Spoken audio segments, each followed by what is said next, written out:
None of them trust. I got married to a young lady who did 15 years in prison for a robbery she didn't commit. I myself was incarcerated for 6 months for a burglary that I couldn't have committed because I was in prison.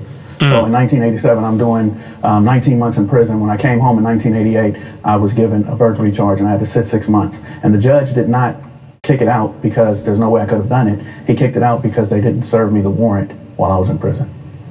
So I don't trust them. They lie and they do things and it affects our people. So many people I know who have been wrongfully arrested, wrongfully convicted, and they actually lie on the stand. So there's no trust. Hip hop reinforces stereotypes about the black community. I knew it was coming. Y'all. How honest do I want to be? I'm gonna be very honest.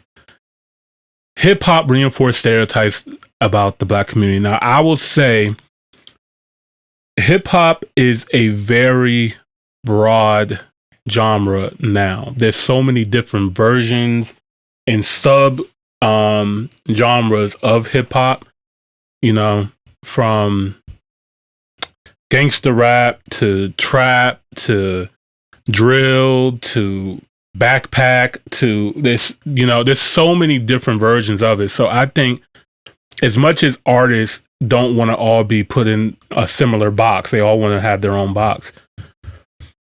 There are artists who do reinforce the stereotype and there are artists who don't. Typically the ones that reinforce the stereotypes are the ones that get celebrated, pushed, and just thrown in our face. And that's done intentionally.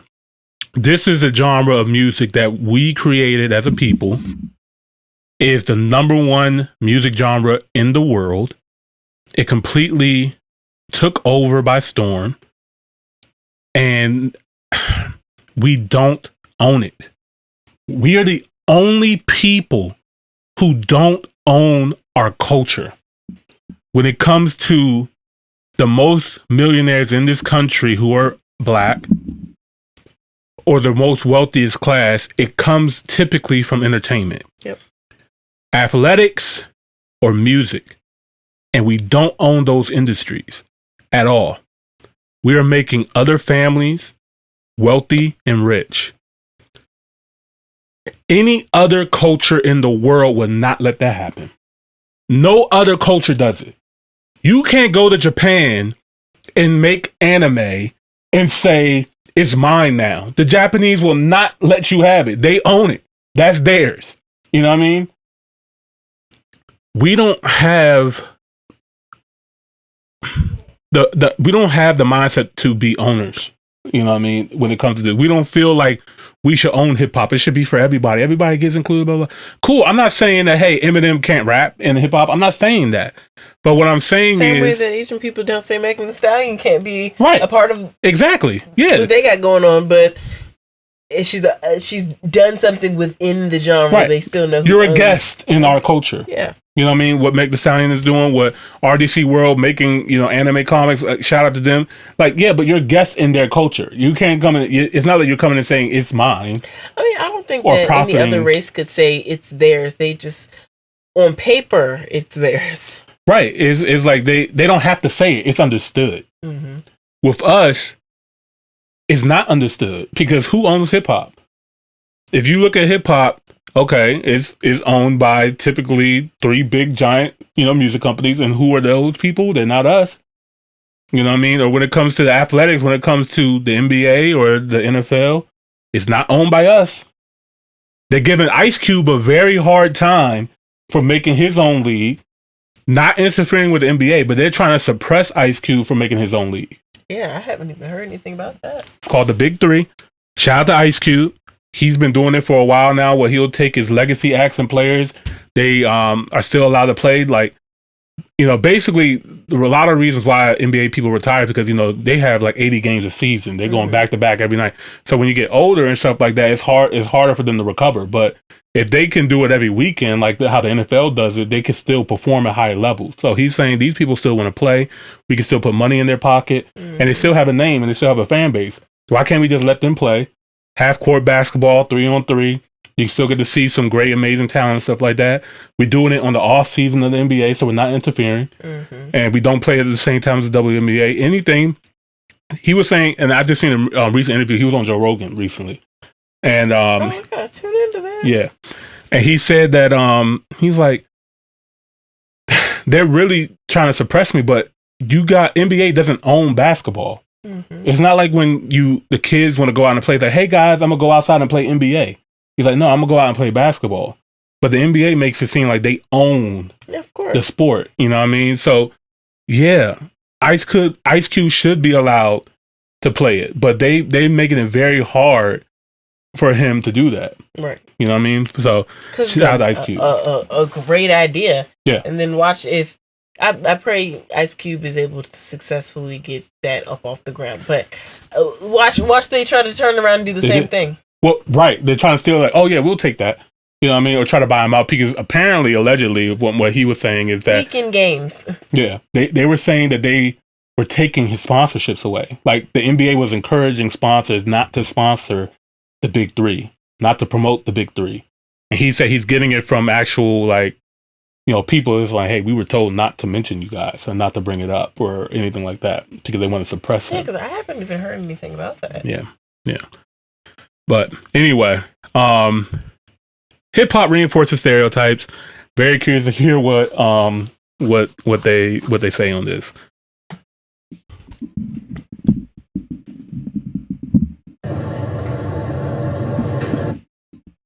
I'm curious to see how many people then walked up.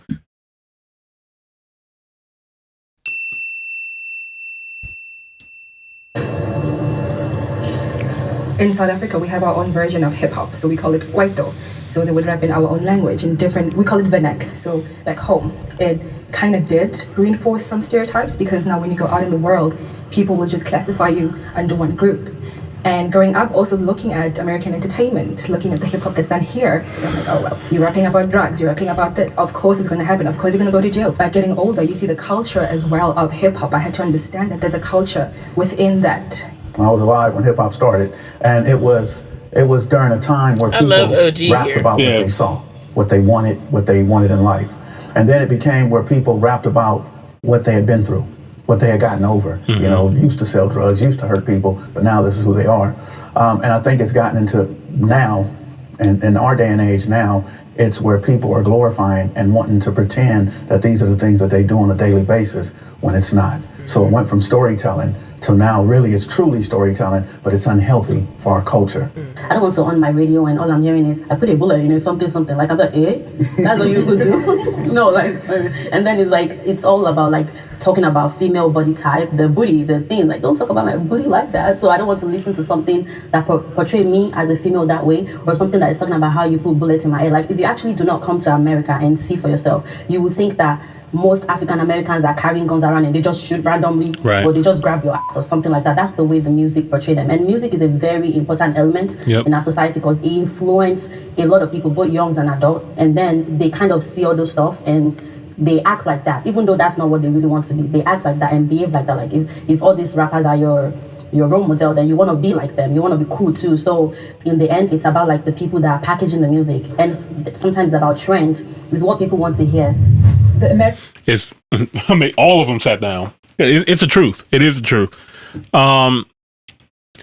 And you know, we know artists, we know rappers and stuff like that, and a lot of it they're just saying we're just telling our story, we're mirroring what we see. You know what I mean, or making up a mirror. But even with that, I don't think they really truly understand the ramifications of showing that mirror to the world, because now it's just constant back and forth. But what happened to the progression? What happened to, okay, yeah, this is where I came from, but this is where I want to go.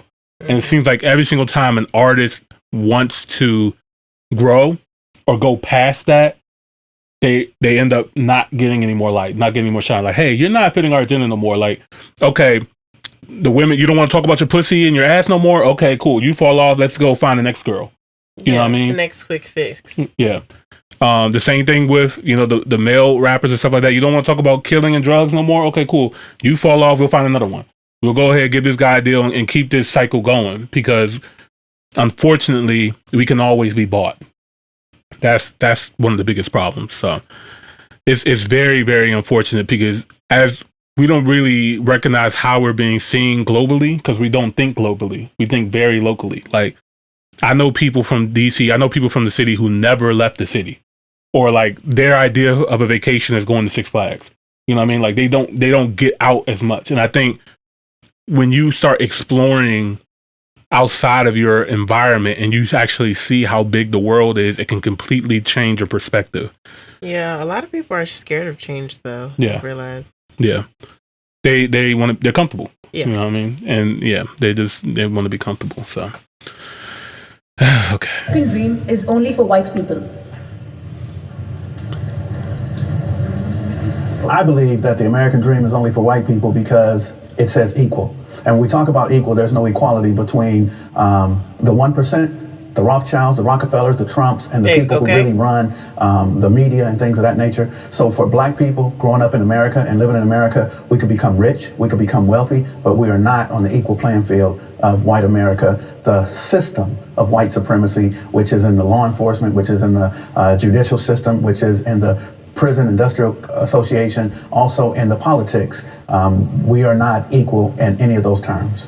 And if we were, you would let us build our own schools, our own hospitals, our own, all these industries that produce a culture, our own police, and then we could have a conversation, but you don't allow us to do that. Other communities do that. There's Jewish communities all over the country. They police themselves. They have their own hospitals. They have their own this. They support that.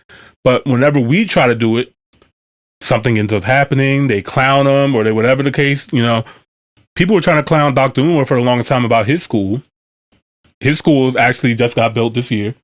It's actually done. He has to get the approval and stuff like that. I've been following, his stuff, but like just the pressure that we put on one person is like, okay, we know that he could be funny and do the antics and stuff like that, but he's staying relevant, which is good, which is helping him make money to go towards the school. But he's actually doing something. He's actually creating a important infrastructure that can help our people. And we should champion that. I'm not saying he can be the only one, but the fact that he's like, okay, we need schools, hospitals, police. We need things that, okay, what happens? I'm not saying this can happen. I'm not trying to fear monger and stuff like that, but just say, you know what? Black people are no longer able to use any of the resources in America anymore. Mm-hmm. This is only reserved for the white people now, or whatever the case is, or you can only do homegrown. We don't have our own farms like that, where we can't feed each other, we can't heal each other, we have to go to somebody else for everything. We can't come to ourselves to fix anything. I mean, to an extent, I feel like everybody knows a holistic lady. There's always a couple in the community, within the black community, no matter if you're in the hood, the suburbs, or nothing. Like, everybody know a holistic lady, a who lady. There are not as many, but a lot of people with, if not farms, then gardens. A lot of people who, it's just not as widespread as everything else in our community. I want the full infrastructure. So percentage of black farmers in the U.S.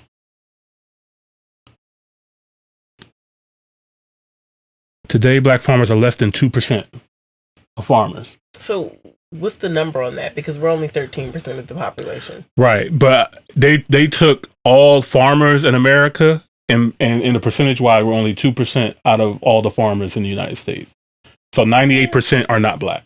Yeah. So, but I get what you're saying. Yeah, we're 13% of the population.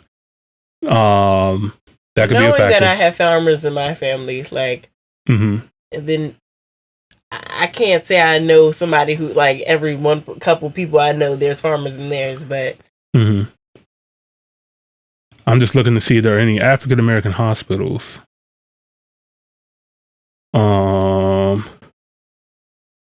Providence Hospital. How many black-owned hospitals? There are 500 black hospitals in the United States at the height of segregation. Yeah. Damn, you almost had me. Howard University. 18 in Detroit. Today, there's only one. Howard University Medical Center. Many of these hospitals struggled historically. Shout out DC, Chocolate City. Shout out to DC. Trying to take the chocolate away from the city. Okay. I was going to say Howard Hospital. That's like around the corner from me. Well, my job, but. Damn. Think about that. We have 500 black hospitals. Now we have one. Hey, they're trying to burn it down day by day. Yeah. I didn't think about that. Howard University is a black-owned hospital. Okay. Privately owned. So we got one hospital. We got 2% of farmers. So, but we should have a community where we should have it all together, right? Oh, good luck. Just like there's a Chinatown, a Koreatown, and stuff like that. They have their own restaurants, all this, blah, blah, blah. We should have Black Wall Streets in every city. You know what people did when Rick Ross got his farm and started getting his animals together? They laughed at him. They laughed, yeah. Yeah, like I said, they laughed at Umar. They laughed at Rick Ross. They laughed at these things because they know what they're doing. This is the media propaganda. It's like, yeah, that's not cool. Clown them. You know what I mean? Like, all right.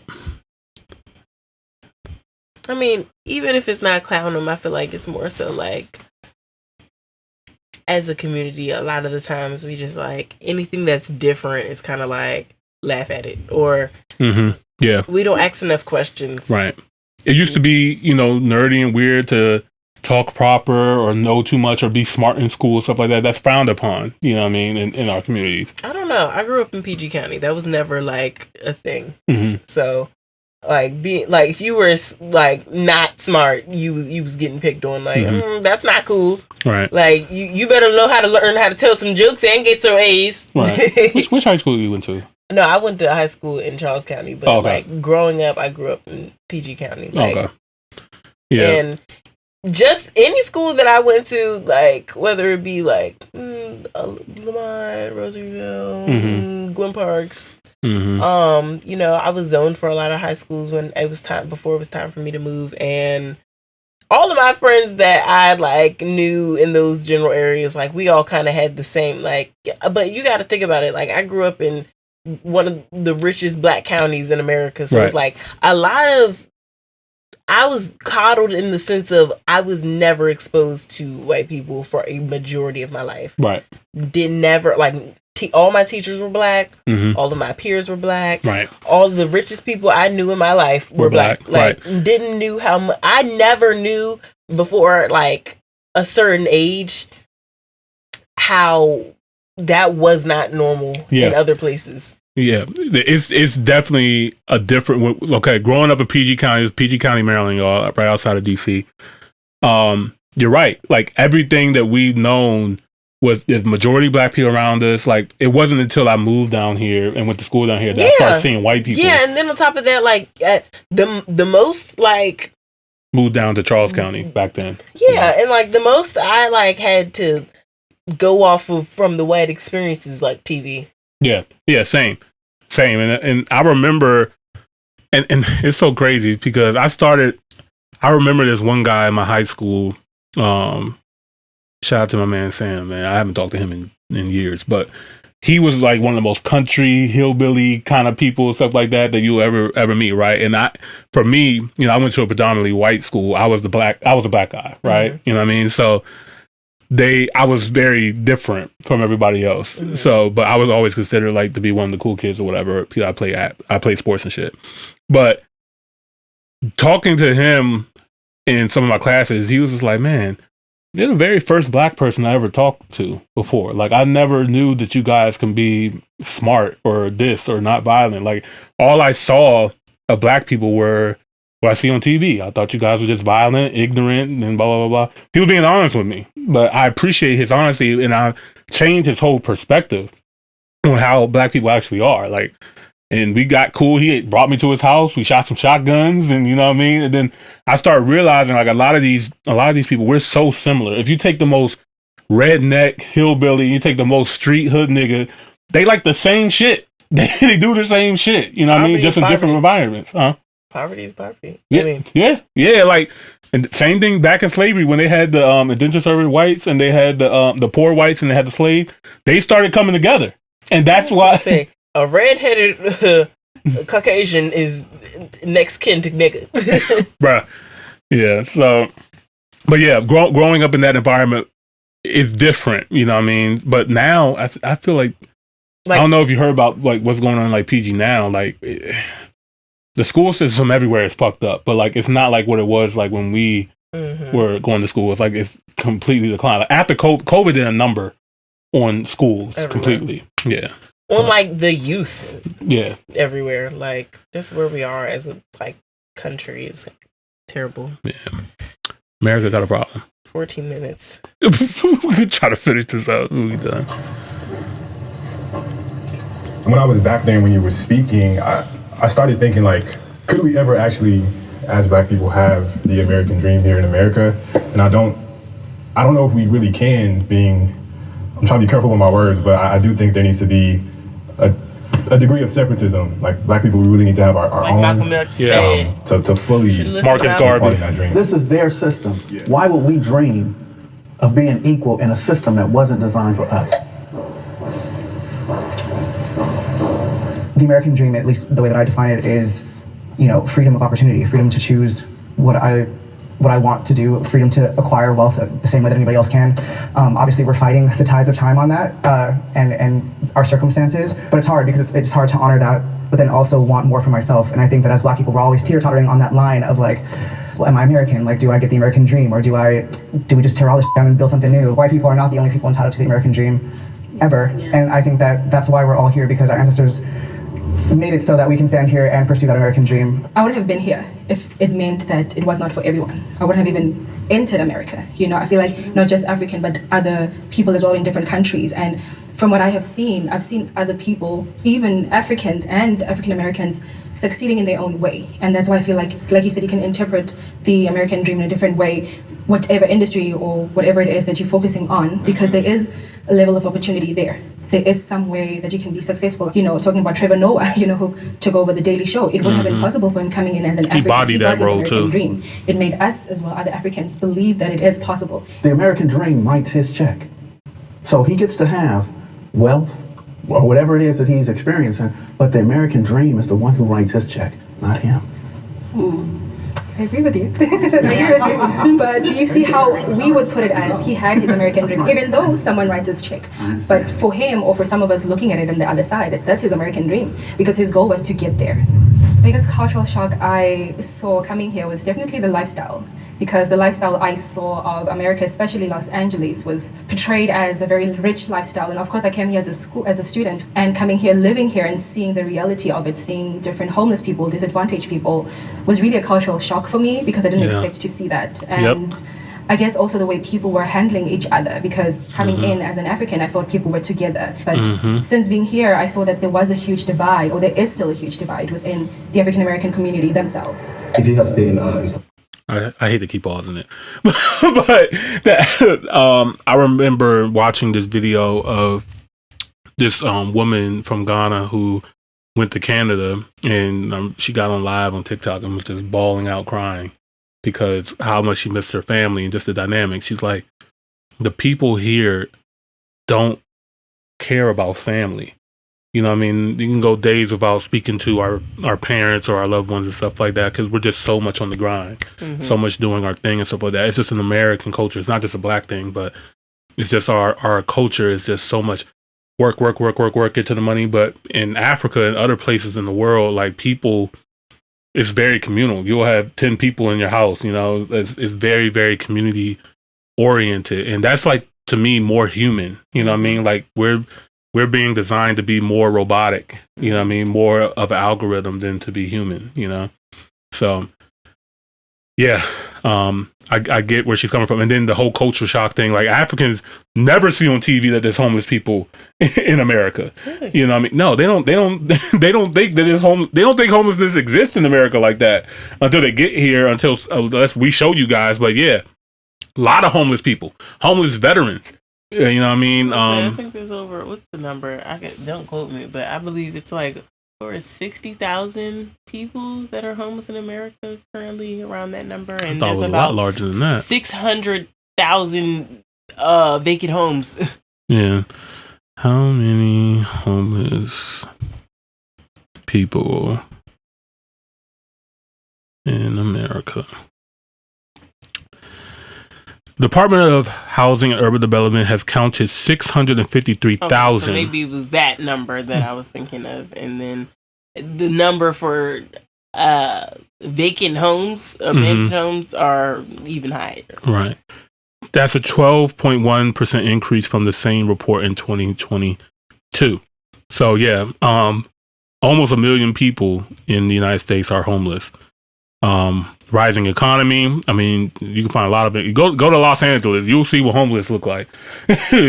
But yeah, poverty exists in America as well too. South Africa, we have the same opportunity that he had here. No. Like, so corporate is running his check, but like us growing up, the reason we moved here is because we don't have it better back home. Like for me, I'm the first person ever in my family in America. Everybody else is back home. Everybody's depending on me. Like, all of them, my mom, she's dying to come here. Like, she's willing to do anything just for her to be in America. So for me, when I look at those like little things, I'm like, yeah, American dream is for everybody, you know? Like, yeah, we might not have the same opportunity as the white people, but there's still also, like, that a lot of... I just want to add that we're in a different time. So it's like we're more so looking at it from the perspective of our ancestors built this country from the ground, and we're kind of exhausted, and we're just now starting to be able to somewhat reap the fruits of our labor. Yep.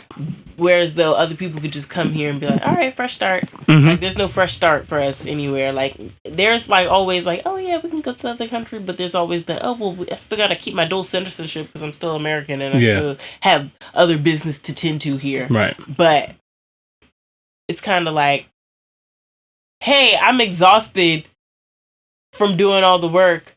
Let me go clock into my other job. 400 years. All right, finally, let me get me a desk job. 400 years of standing up. Let me go ahead and sit down. Still working, but at a desk. Yeah, for a lot of times, people have to be twice as good to get half of what other people got just because of where they were born or what they look like. It's just the reality of it, man. But yeah, you're right. We're just now, because of these times, able to get the benefits. And yeah, no excuse now, but what about the families that had old money passed down? Yeah. Generational, Shit, you know. You drive back further enough, you're going to see some old money houses. Oh, yeah. Life insurance, credit, all these stuff that's not taught in schools that we had to figure out on our own and stuff like that. Like, we didn't, how are we going to get that information?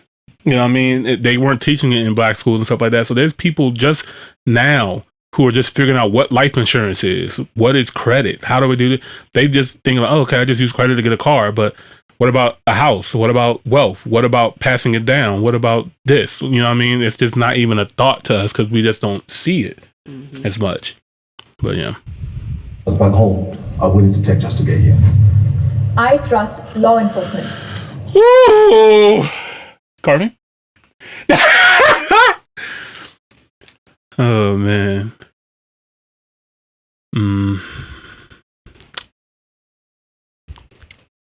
Define trust. Ooh, that's a tough one, man.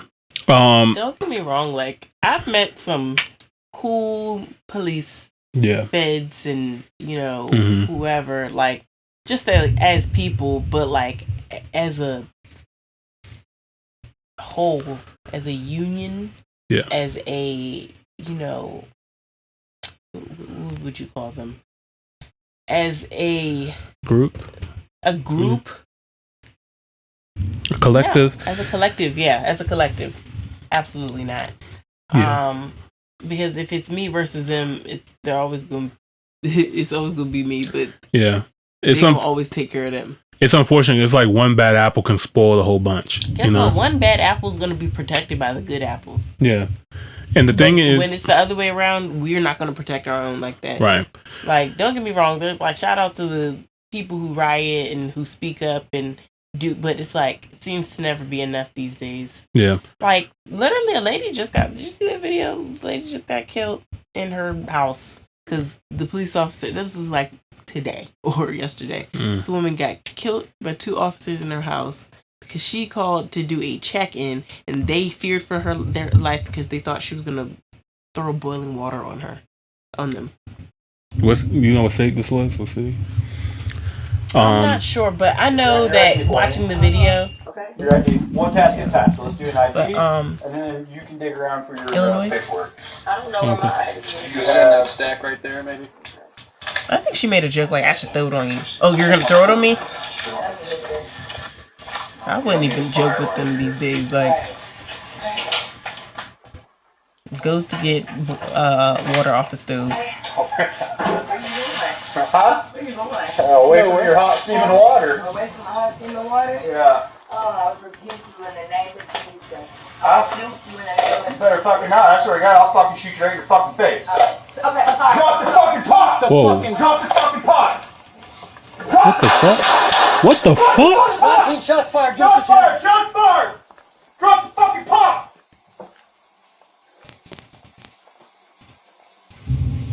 Bring emails now. We got a headshot wound to the female. Headshot wound to the female. 1078. You feared for your life because she had a pot of water. I was on. I'm gonna go get my kit. No, your headshot, dude. She's done. You can go get it, but that's a headshot. You can hear her say God, fuck. Dude, I'm not taking fucking boiling water to the fucking head. And look, it fucking came right to our feet, too. God damn it. Fuck. God damn it. You good? I'm good. You good? Yeah, I'm good. What you got? Let her fucking just... God, there's nothing we can do, man. Fuck!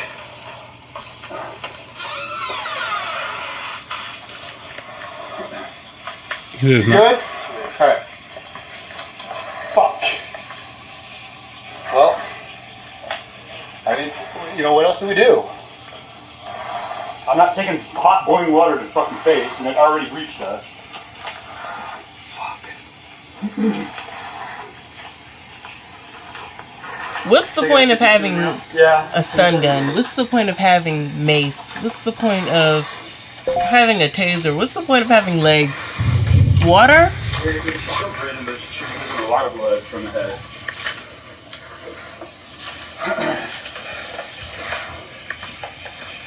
I'll go get my med kit. Hurry, get your med kit. I mean, there's not much we can do. We can at least try and stop the blood. This is the 6th. Can you send me that? So they can see it. Mm-hmm.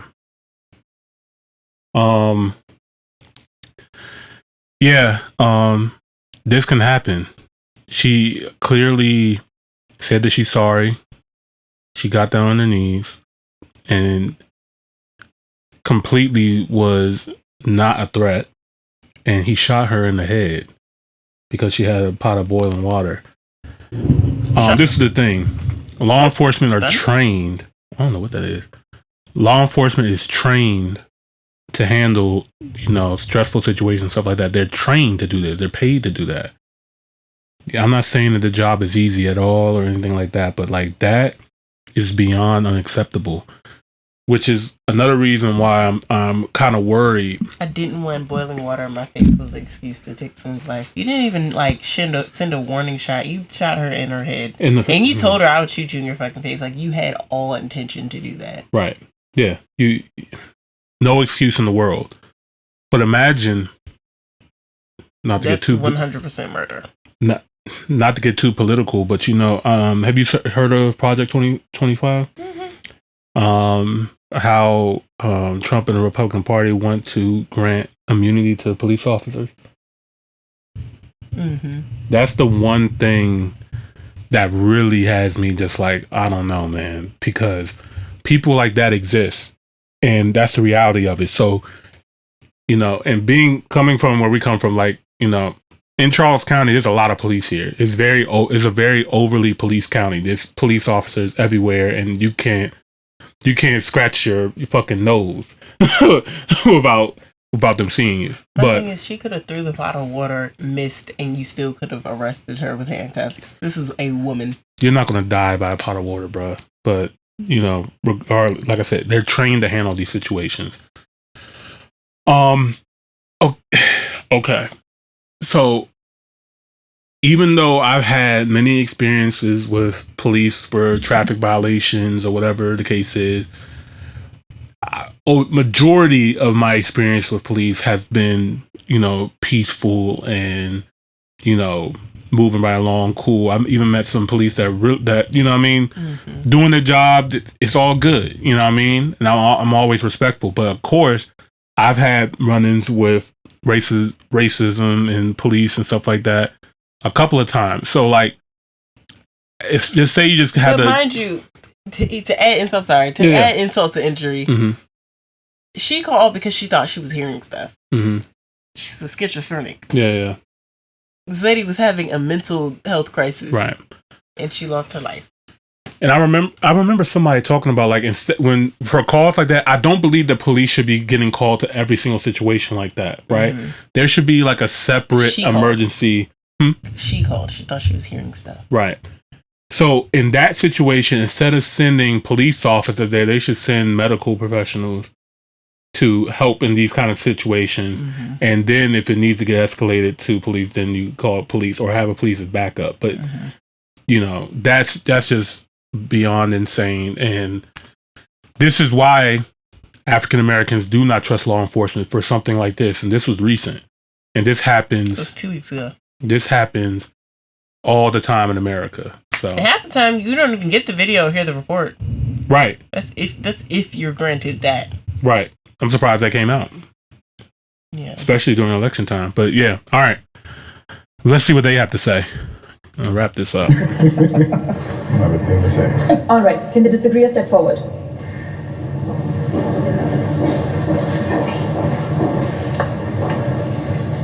None of them trust. I got married to a young lady who did 15 years in prison for a robbery she didn't commit. I myself was incarcerated for 6 months for a burglary that I couldn't have committed because I was in prison. So in 1987, I'm doing 19 months in prison. When I came home in 1988, I was given a burglary charge and I had to sit 6 months. And the judge did not kick it out because there's no way I could have done it. He kicked it out because they didn't serve me the warrant while I was in prison.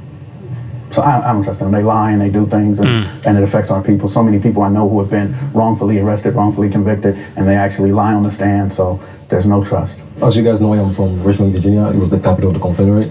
I have been brutally abused by the police there. Like personally, I was at the river on the 4th of July. I don't smoke. I don't do none of that. The police come and arrest me because I look like a drug dealer. Like they arrested me. What? That's territory. Then when I was in high school, my senior year, my father went to jail over a car accident, and I was left alone at 17 years old. I was grateful. One of my teachers took me in and raised me. I try to stay away from the police as much as possible. First of all, they're human beings, and I think that just because you put a badge on doesn't magically bewitch you with integrity and a desire to actually help the people around you. I think a lot of times police culture comes from police families. It comes from legacy lines and this whole kind of culture about stuff. I mean, I don't. Business insurance from 3 is better for. Don't forget subscribe. Subscribe.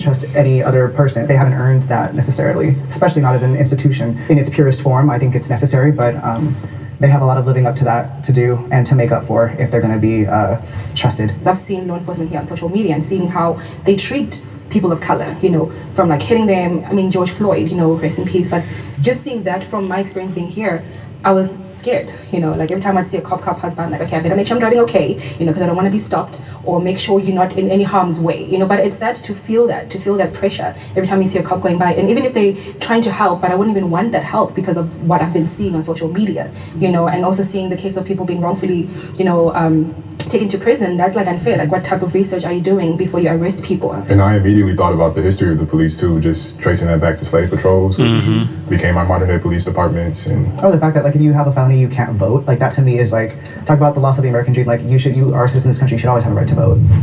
We are obsessed with race in America. We can copy that link, upload this. Right. We are obsessed with race. I think that word obsessed is such an interesting word, and I think that the way that question is framed is almost as if it's the onus is on us, we're obsessed with race too much. Here we go. People are obsessed with race again. They made their laws based on it. They cast us out because of it. They destroyed entire groups of people because of it. So I mean, we're just living in the ripple effects of the stones that were cast upon our history.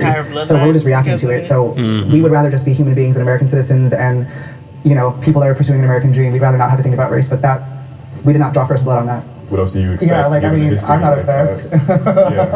For me, being in America gave me an opportunity to like meet and like discover so many different cultures that I would have never see if I was in my country. I would just like maybe hear about it on the news. Yes, I agree. I think they are very obsessed with race. Even when you do like an easy application, like it doesn't matter what application you do, they want to know your race. They want to know, why they don't have a category for Africans. They want to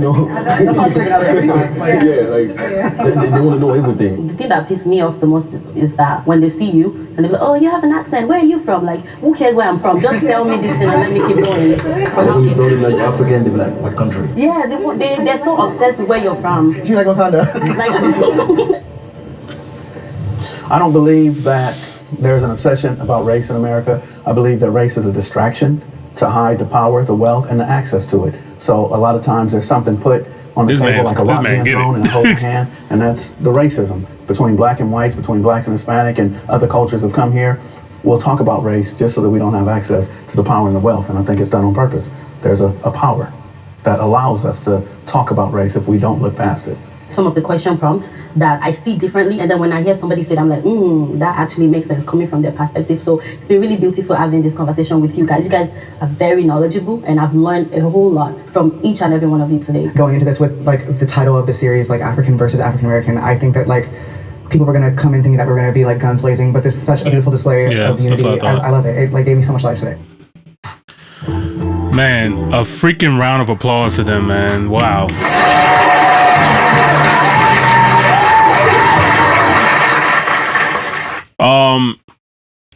God, I know this was a very long video, but to me, very, very necessary and very, very, very important to our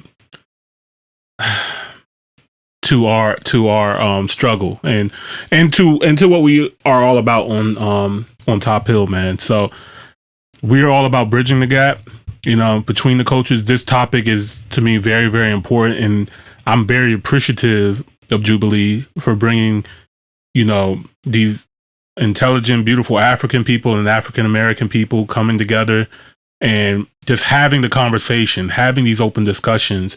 We turned this 20-minute video to, I don't even know how long this section is going to be, but we had a lot of great conversations, and we want to continue the dialogue on this as well too, because I think communication is very important. Us coming together is very important to understand each other, to understand, your background, our background, because the truth of the matter is we all come from Africa. We do.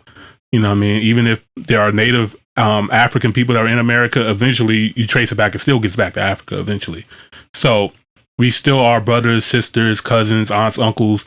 And I think moving forward, because I'm always solution-based, I'm always looking for the solution to the problem, right? So if we know that, as African American people, we struggle in these kind of categories, how do we fix that? Well, the last movement that we had was the civil rights movement. We haven't really had much headway since then. What was their next initiative? If you look up Martin Luther King, really another good documentary to look at is called King in the Wilderness. Amazing, amazing documentary. It shows the real Martin Luther King, the reason why they killed him, everything after the I Have a Dream speech. They loved him for I Have a Dream. They hated him for everything afterwards. Because you realize he said, hold up, wait a minute. We can't have civil rights and equality without financial equality. So he came up with the Breadbasket Initiative. Him and Malcolm X started agreeing on certain things together. They was like, oh, wait a minute. We can't have these two brothers actually agreeing and coming together and do that. Nah, we can't do that. Take them both out. And so the Breadbasket Initiative, I believe, is what is important moving forward. Our financial, we have to get in order. We talked about institutions earlier, like what Umar was doing, what Rick Ross was doing. There's other people doing it. There shouldn't be. We have a lot of millionaires or wealthy people in America, right? America actually has the wealthiest percentage of black people on the planet, just in terms of wealth, right? I know the wealthiest black people in the world actually live in Nigeria, but I'm just talking about percentage wise of a group of people. We actually are the wealthiest, which is crazy because even us being the wealthiest, there's still so much struggle that the majority of our people have in this country, right? But for the guys that are on top, the people who did make it, there's no sense of responsibility to the rest of the people. And then we have the question, well, what do we do with it? Do they deserve it? Do they even listen? Do they even care? Because, you know, they're not even getting the information or the knowledge. All they want to do is be, you know, entertainers or athletes. What else can we be? You know? And I think that those people, they can all come together. Like, what if Jay-Z, Beyonce, and Nas decides, like, okay, we're gonna take care of Howard University. That's gonna be our school. We're gonna take care of this. Or, you know, we can have, you know, Tyler Perry and Steve Harvey, like, hey, we'll build this hospital, you know what I mean, for our community or whatever, and just start building infrastructure for our communities for us to have. And I was like, we have the people and the money, but there's no organization. We can't fucking organize the vote. We can't organize for shit. We're like, even if we come together, we're so complex. We're so all over the place. We can't agree on a lot of things. It's just, how do we fix this? A lot of ego. Everybody wants to be the guy and the thing. And I don't think that we're going to be moving on as a people if we keep looking for that, because every single time we get a leader or that guy, they kill him. Maybe we should stop following men. Get a woman instead? Yeah. Kabbalah. Maybe. I think that it just needs a group of people, right? When you ask, who's the leader of the Jewish people? Drake. Yeah. I made it funny. That was funny. But yeah, I just think that there doesn't need to be one specific person. I think it just needs to be an organized collective. You know what I mean? And in that way, you can't just kill one person and it'd be over. It's literally... Well, I think we've done that many a times. They just kill multiple people. But, you know, I feel like it's a question that we'll only see an answer to once the answer is present. I think the answer is here. I think financial literacy is the solution. No, I'm just saying, like, I think, you know, I don't think our people haven't went these avenues. I just think that every time we successfully make it up the avenue, we are dismantled and start over again. And each time we lose momentum as a people. Right. Yeah. And foresight of the goal.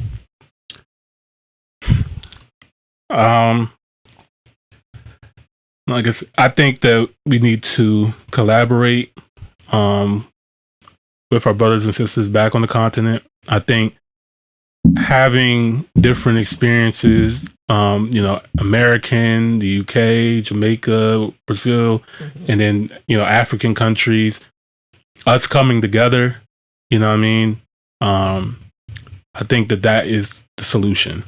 And this is why we have Top Hill as well too. So I'm really grateful that we had this conversation, this dialect. I hope you guys really enjoyed this video. I'm sure somebody's burning their hand on the keyboard right now. You guys are just complaining about everything. And there's, I'm sure, some people who are understanding. But I'm very curious to hear you guys' thoughts on this video, on this conversation. You know, maybe we can continue this dialogue in the comments as well. And, you know, let's look for, you know, actual tangible solutions to fix some of these problems. Because first we got to acknowledge we do have a problem. You know what I mean? Like there's issues. Step The first step is acknowledging this is true. And yeah, and then we can start looking for solutions. So Carmen, any final words on this? Living in America. America got a problem. We gotta insert the video of James Brown singing that. Living in America.